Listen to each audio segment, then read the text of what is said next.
नमस्कार। महिलाओं के लिए हमारी खास पेशकश मनी मैटर्स फॉर वुमेन में आपका स्वागत है। मैं हूं आपके होस्ट पल्लवी।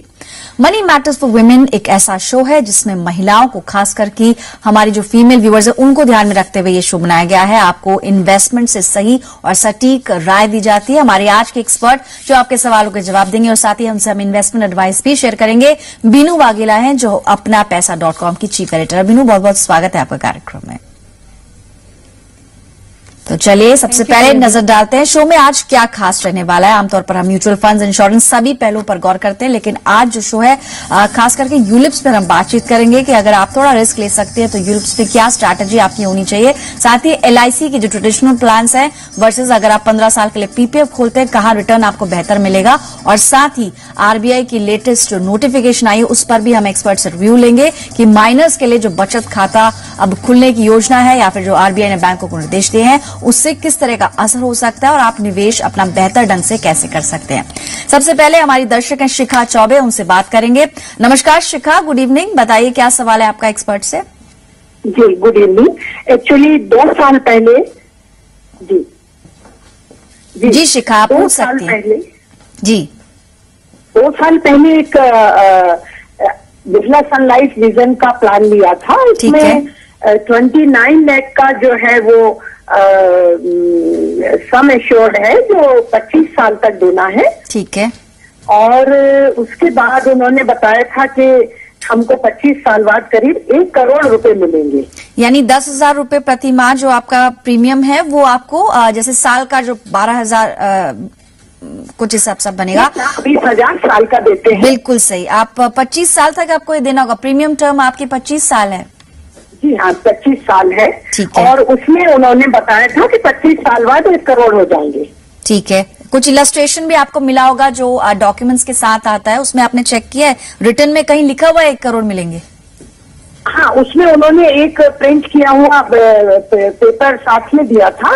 उसमें लिखा हुआ है कि 5 साल बाद हर मंथली एडिशन है। ठीक है। तो 6% to 10% उन्होंने दिया है। अच्छा शिखा, बिरला सन लाइफ के साथ साथ आपने अपनी मेल में एक ICICI वेल्थ बिल्डर प्लान के बारे में भी लिखा था। वो प्लान आप लेने की सोच रहे हैं, ले लिया है आपने? ये लेने का सोच रहे हैं और बिरला सन लाइफ का ले चुके हैं। ठीक है, ठीक है। और आई थिंक उसमें भी रिटर्न्स आपको एजेंट ने कुछ इस तरह से बताए हैं। आई थिंक मुझे लगता है कि इन्फ्लेट करके बताए हैं कि आप अगर 1 लाख रुपए प्रति वर्ष उसमें डालेंगी तो शायद आपको 5 साल के बाद डबल अमाउंट लिखा है 11 लाख के आसपास आपको मिलेगा। एक बार एक्सपर्ट से वो भी चेक कर लेते हैं कि क्या ये पॉसिबिलिटी बनती है। 2 सवाल इनके हैं। पहले उस पॉलिसी की बात करते हैं जो अभी करंटली है, क्योंकि जो बिरला सन लाइफ विजन प्लान ये बता रही थी वो फिलहाल अब विड्रॉन है, लेकिन वेल्थ बिल्डर 2 ये एक यूलिप पॉलिसी है। इस पर बीनू आपकी क्या राय है? और बहुत ही संक्षिप्त में आपसे चाहूंगी कि इस पॉलिसी के आप ब्रीफली बताएं कि यूलिप अगर ले रही हैं किन चीजों का ध्यान रखना पड़ेगा। शिखा जी, आपकी जो ये बिरला सन लाइफ पॉलिसी है ये एक ट्रेडिशनल होल लाइफ प्लान है और इसमें जो रिटर्न्स उन्होंने प्रोजेक्टेड दिया है ये नॉन गारंटेड है। और इसमें देखा जाए तो रिटर्न जो है वो 5% से ज्यादा नहीं होते हैं। इसलिए आपको अपनी पॉलिसी जो है वो 3 साल के बाद रिव्यू करना चाहिए। और क्योंकि आप 2 साल ऑलरेडी दे चुकी हैं, 1 साल बाद आप अपना उसमें करंट सम एश्योर्ड देखिए, अपना फ्यूचर प्रीमियम से पेएबल देखिए और सरेंडर वैल्यू ये सब इवेल्युएट करके आप देखिए कि आपको रिटर्न जो है वो 8% के लगभग मिले। अगर उतने नहीं मिल रहे हैं तो आप इसको सरेंडर करने की सोच सकते हैं, क्योंकि ये एक ट्रेडिशनल प्लान है और इसमें रिटर्न्स बहुत ही कम होते हैं। जहां तक कि आपका Birla ICICI wealth saver plan है, ये एक यूलिप प्लान है और यूलिप प्लान्स में मैं आपको बता दूं इस चीज का बहुत ध्यान रखना पड़ता है कि इसमें जो भी रिस्क होता है वो इन्वेस्टर का ही होता है और इसमें आपको जो भी रिटर्न्स होते हैं वो फंड के परफॉर्मेंस के हिसाब से होते हैं। दूसरी बात ये होती है कि इसमें प्रीमियम एलोकेशन चार्जेस होते हैं जो कि 6% पहले साल में होते हैं, 4% 5 साल तक होते हैं और उसके बाद 2% होते हैं। इसके अलावा पॉलिसी एडमिनिस्ट्रेशन चार्जेस भी होते हैं। तो ये सब जो चार्जेस हैं ये आपके रिटर्न्स को काफी इम्पैक्ट करते हैं, मतलब उनको कम कर देते हैं। इसीलिए हम यूलिप के साथ जाने की सलाह नहीं देते हैं। तो आपके लिए हमारी सलाह यही रहेगी कि आप आप अभी यंग भी हैं, आप अपना टाइम होराइजन भी आपके पास अच्छा है, रिस्क प्रोफाइल भी अच्छा है, आप इक्विटी म्यूचुअल फंड में अपना इन्वेस्टमेंट करें 90% तक और 10% जो है वो आप अपना PPF में पैसा डालें। आपके लिए ठीक जो है। रिकमेंडेड फंड्स है वो ICICI focus blue chip fund है और दूसरा यूटीआई अपॉर्चुनिटीज फंड है, जिनके की परफॉर्मेंस और ट्रैक रिकॉर्ड बहुत ही अच्छा रहा है। इस तरह आप अपना इन्वेस्टमेंट और अपना कॉर्पस जो है वो फ्यूचर में आने वाले समय के लिए अच्छे से बिल्ड कर पाएंगी। तो शिखा, आपको आई थिंक क्लैरिटी मिल गई होगी। जो आईसीआईसीआई वेल्थ बिल्डर 2 प्लान है, एजेंट ने आपको थोड़ा सा शायद बड़ा चढ़ा के बताया है कि आपको 11-12% का रिटर्न मिलेगा और 5 साल में अगर आप पैसा निकालेंगे तो दुगना हो जाएगा। इस तरह के दावों से आप थोड़ा सा बचें, क्योंकि उसमें रिटर्न्स गारंटीड नहीं मिलेंगे। यूलिप पॉलिसी यानी कि शेयर बाजार में जिस तरह का प्रदर्शन होगा उस हिसाब से ही आपको रिटर्न्स मिलेंगे। इसलिए इमीडिएट अगर आप लॉक इन के बाहर निकल जाएंगी तो आपको नुकसान होगा। अगर आप बहुत लंबे समय के लिए बनना चाहती हैं तो ही आप यूलिप खरीदें, अदरवाइज इसके लिए आप आगे नहीं बढ़े। साथ ही जो दूसरी आपकी करंट पॉलिसी उसमें 3 इयर्स कंप्लीट आपको करने चाहिए। बीच में अगर आप निकलेंगी तो आपको नुकसान होगा। और साथ ही आपको कुछ म्यूचुअल फंड्स भी बताया है बीनू ने, क्योंकि आप यंग हैं, 30s में आपकी एज है, इसलिए आप म्यूचुअल फंड्स में निवेश कर सकती हैं। आईसीआईसीआई फोकस ब्लू चिप एक अच्छा फंड है, साथ ही यूटीआई अपॉर्चुनिटीज को आप कंसिडर कर सकती हैं। हमारे साथ अगली दर्शक है सना, मुंबई से मौजूद है। नमस्कार सना, बताइए, कुछ आप टैक्स के बारे में जानना चाह रही थी। या गुड इवनिंग। एक्चुअली मेरे फादर हैं, उन्होंने मुंबई पोर्टल से वीआरएस ले लिया है। ओके।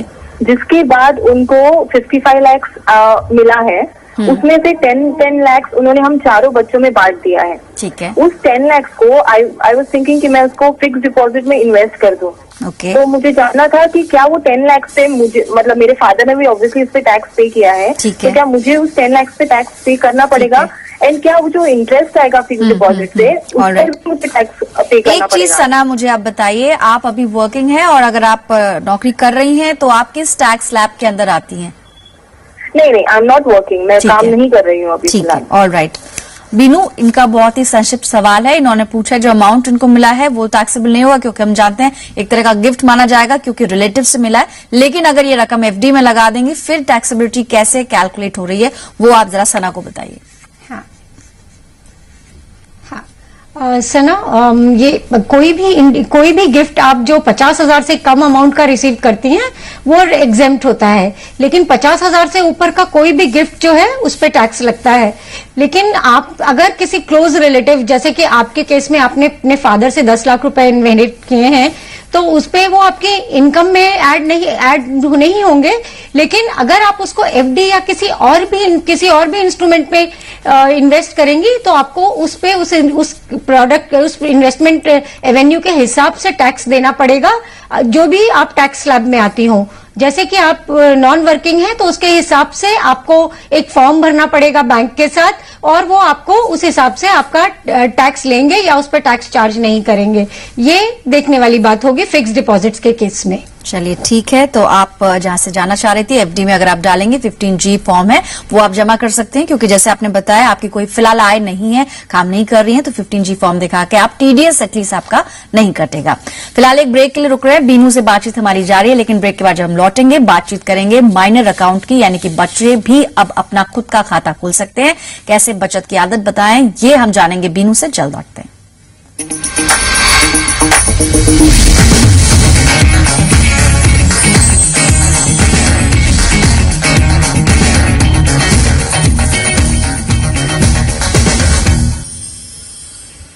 Welcome back. आप देख रहे हैं मनी मैटर्स फॉर वुमेन, हमारी खास पेशकश। आप भी अगर कोई सवाल हमारे एक्सपर्ट से पूछना चाहती हैं तो आप घर बैठे एसएमएस कर सकती हैं हमें, श्री हमारा कोड है, स्पेस देकर अपना सवाल भेज सकते हैं 57575 पर। साथ ही ईमेल से भी अपने सवाल हम तक पहुंचा सकती हैं, shri@znetwork.com पर आपको अपना सवाल भेजना है। मेल में अपना फोन नंबर जरूर मेंशन करें, मेल के जरिए नहीं बल्कि शो के दौरान आपका सवाल डिस्कस किया जाएगा और एक्सपर्ट से उस पर राय ली जाएगी। चलिए कुछ और सवाल हैं जिन्हें हम शामिल करेंगे, ईमेल के जरिए शामिल करते हैं। ये सवाल सुलग्ना मित्रा जी का है और इन्होंने मेंशन किया है कि एलआईसी की जीवन सरल पॉलिसी इन्होंने करीब सालाना 6,000 प्रीमियम पर ली थी। रिटर्न्स के बारे में जानना चाहती हैं, हालांकि ये क्लियर नहीं है कि इन्होंने कोई टर्म प्लान लिया है नहीं। लेकिन जैसे शुरुआत में मैंने बात की बीनू, आप सिर्फ और सिर्फ इंश्योरेंस से अगर कुछ लोग पोर्टफोलियो बनाते हैं और कई बार हमने देखा है कि बहुत सारी एलआईसी पॉलिसीज वो लेते हैं, क्या रणनीति है ये, और अगर मिस सेलिंग हो रही है तो कैसे बचा जा सकता है इससे? पल्लवी, सुलग्ना जी ने जो ये प्लान लिया है एलआईसी जीवन सरल प्लान, ये एक ट्रेडिशनल इंश्योरेंस प्लान है जिसमें कि रिटर्न्स गारंटीड नहीं होते और एलआईसी के बोनसेस से लिंक्ड होते हैं और बोनसेस जो है वो एलआईसी के प्रॉफिटेबिलिटी पे डिपेंड करते हैं। तो अगर इन प्लान्स को देखा जाए तो इनमें जो रिटर्न्स आते हैं वो 5 to 6% के रेंज में होते हैं, जो कि इन्फ्लेशन को बीट करने में सक्षम नहीं होते। इसलिए हमारी एडवाइस हमेशा यही रहती है कि इंश्योरेंस और इन्वेस्टमेंट को मिक्स नहीं किया जाए। इनके लिए भी यही सलाह रहेगी कि ये अपना मैच्योरिटी वैल्यू देखें, करंट सरेंडर वैल्यू देखें और फ्यूचर प्रीमियम्स पेएबल देखें और उसको एसेस करवा के देखें कि उसमें उनको कितना रिटर्न्स मिल रहा है। अगर उनको रिटर्न 8% के रेंज में मिल रहा है तो वो अपने डेट पोर्टफोलियो के तहत उसको कंटिन्यू कर सकती हैं और अगर इससे कम मिल रहा है तो इनको सरेंडर कर देना चाहिए। लेकिन इनके लिए मेरी सलाह यही रहेगी कि एक ऑनलाइन टर्म प्लान के साथ जाएं, ऑनलाइन टर्म प्लान खरीद लें जो कि इनकी सालाना इनकम का 12 से 15 टाइम्स हो, क्योंकि उससे इनको प्रोटेक्शन अच्छा मिलेगा। और इनके लिए जो रिकमेंडेड प्लान्स हैं वो टाटा AIA आई रक्षा प्लान या अवीवा आई लाइफ देख सकती हैं या कोटक का ई प्रेफर्ड प्लान भी दे सकती हैं। इनके लिए हमने 50 लाख के सम एश्योर्ड की वर्किंग की है और करीब 30 साल का टेन्योर लिया है। इसमें जो इनको सालाना प्रीमियम आ रहा है वो 4 से 5 हजार रुपए के बीच में आ रहा है। तो ये एक बहुत ही छोटा अमाउंट है इतना बड़ा सम एश्योर्ड लेने के लिए, तो इनका प्रोटेक्शन का पार्ट पूरा हो जाएगा। ठीक है, इनफैक्ट आपकी एज काफी कम है, 25-26 के आसपास है, इसलिए आपके लिए प्रीमियम्स भी कम होंगे। यानी जितनी जल्दी आप अपने लिए टर्म प्लान लेंगे उतना अच्छा है। अगर आप अर्निंग है तो आप टर्म प्लान डेफिनेटली खरीदें। 4 से 5 हजार रुपए सालाना प्रीमियम जो बहुत ही मिनिमल सा अमाउंट है, उसमें आपको एक बड़ा कवर 50 लाख का मिल जाएगा। ऑनलाइन टर्म प्लान थे वो, और साथ ही जो आपकी करंट पॉलिसी LIC जीवन सरल, उसमें आप देख सकते हैं कि अगर 5 साल आपने कंप्लीट कर लिए हैं तो 100% सरेंडर वैल्यू है। तो आप कंपनी से एक बार चेक कर लें कि आपकी सरेंडर वैल्यू कितनी बन रही है और डिपेंडिंग कि आपको कितने साल हुए इस पॉलिसी में, आप अपना डिसीजन ले सकती हैं। लेकिन सिर्फ और सिर्फ इंश्योरेंस से पोर्टफोलियो मत बनाइए।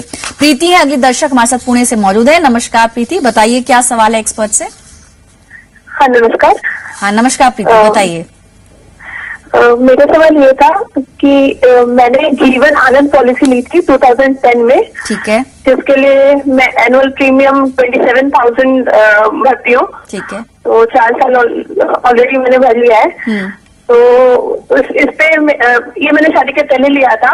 और अभी मेरे हस्बैंड का ये सजेशन है कि better to come out of this plan, and मेरा अभी कोई PPF नहीं है। तो ही सजेस्टिंग कि ये अमाउंट तुम PPF में इन्वेस्ट कर सकते हो। एक सवाल प्रीति मैं आपसे, ठीक है प्रीति, एक चीज मैं आपसे जानना चाहूंगी, आप फाइनेंशियल डिसीजंस आपके घर में कौन लेता है, आप या आपके हस्बैंड? दोनों का म्यूचुअल डिस्कशन नहीं होता है। ठीक है। तो बस हमें आपकी भी राय लेनी है। और ये जो पॉलिसी आपने ली थी जीवन आनंद, ये टैक्स सेविंग के लिए ली थी क्या, 1 लाख रुपए बचाने के लिए? ये टैक्स सेविंग के लिए ली थी। ऑलराइट प्रीति, आप फोन लाइन डिस्कनेक्ट मत करिएगा, एक्सपर्ट हमारे साथ स्टूडियो में है, आपके सवाल का जवाब देंगी। और थोड़ी देर पहले भी LIC पे चर्चा हो रही थी। बीनू जीवन आनंद पॉलिसी की बात कर रही है और प्रीमियम भी काफी हेफ्टी प्रीमियम दे रही है, 27,000 रुपए हर साल ये पे कर रही है। 4 साल ऑलरेडी हो चुके हैं। क्योंकि आजीवन प्लान है, जाहिर है कि इनको काफी लंबे समय तक इतना बड़ा प्रीमियम देना पड़ेगा। आपको लगता है ठीक कर रही है? और साथ ही इनके हस्बैंड का जो सुझाव है, मान लेना चाहिए इनको PPF में जाने का? जी प्रीति जी, आपका जो ये जीवन आनंद प्लान है LIC का, ये एक ट्रेडिशनल प्लान है जो कि कॉम्बिनेशन है एंडाउमेंट प्लान का और होल लाइफ प्लान का। तो इसमें जो है IRR जो है, जो रिटर्न्स हैं वो काफी कम रहते हैं, जो इन्फ्लेशन को भी बीट करने में सक्षम नहीं रहते हैं। तो इसमें आपको ये देखना पड़ेगा। तो चलिए, LIC का जीवन आनंद जो प्लान है, परंपरागत प्लान है, यानी ट्रेडिशनल प्लान है, 4 to 6% ये आपको रिटर्न मिलेगा। और PPF में जहां तक बात है, PPF एक अच्छा स्मॉल सेविंग इन्वेस्टमेंट है, आप उसमें बढ़ सकती हैं आगे। इनफैक्ट एक्सपर्ट की भी ये राय रहेगी और हम भी यही आपको सुझाव देंगे कि आप दोनों मैनेज कर सकती हैं अगर, तो आप कर सकती हैं। और सरेंडर वैल्यू की जहां तक बात है, तो आप अगर चेक कर सकते हैं उसके अकॉर्डिंगली करें सरेंडर। साथ ही डेट इन्वेस्टमेंट की तरह इसको ट्रीट कर सकती हैं। PPF में आपको 8.7% फिलहाल ब्याज दर मिलती है। कुछ और भी ऑप्शंस हैं, आप अपनी सहूलियत के हिसाब से जज कर सकते हैं। जाने से पहले आज जितने सवाल हम शामिल कर पाएंगे, लेकिन जाने से पहले इन्वेस्टमेंट एडवाइस बीनू आपकी तरफ से क्या रहेगी? और क्योंकि मदर्स डे आने वाला है, संडे को मदर्स डे है, तो ऐसे में बच्चों के लिए अपनी जो मदर्स हैं किस तरह से प्लानिंग कर सकती हैं, और खास करके RBI की जो नई नोटिफिकेशन आई है उसको आप कैसे देख रही हैं, उसका फायदा एग्जैक्टली कैसे पहुंचेगा?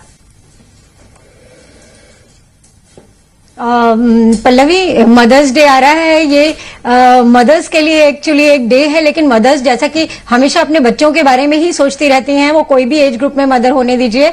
तो मदर्स के लिए तो ये बहुत अच्छी न्यूज है कि बच्चे अपना अकाउंट खोल पाएंगे, 10 साल की उम्र के बच्चे, और इसमें इंडिपेंडेंटली उसमें इंटरनेट बैंकिंग की भी सुविधा होगी, डेबिट कार्ड भी मिलेगा, चेकबुक भी मिलेगी। और ये बैंक आरबीआई की तरफ से एक फाइनेंशियल इंक्लूजन की टुवर्ड्स एक बड़ा कदम है। और मैं समझती हूँ कि बच्चे छोटी उम्र से ही अपना पैसा हैंडल करना सीख जाएंगे, उनमें सेविंग्स की हैबिट्स इनकलकेट होंगी, and they would love to see their money grow, और उनको कैसे स्पेंड करना है उस सब की भी समझ आएगी। आजकल का जो लाइफस्टाइल है उसमें हम लोग अलग अलग जगह पे जॉब करते हैं, बच्चे छोटी उम्र से हॉस्टल्स में रहते हैं, तो ऐसे सब बच्चों के लिए तो ये बहुत ही अच्छी खबर है। लेकिन इसमें यह है कि माँ बाप को देखना चाहिए कि बच्चे कैसे उस मनी को हैंडल कर रहे हैं, और उनको गाइड करना चाहिए किस तरह कैसा पैसा विड्रॉ कर रहे हैं, क्या मोड यूज कर रहे हैं, ठीक से कर रहे हैं कि नहीं। और अर्बन सेंटर्स में तो बच्चे काफी नेट सेवी हैं, तो उनके लिए भी एक बहुत बड़ी हेल्प है। तो मैं समझती हूँ कि मदर्स डे पे मदर्स के लिए ये आरबीआई की तरफ से एक अच्छा तोहफा है।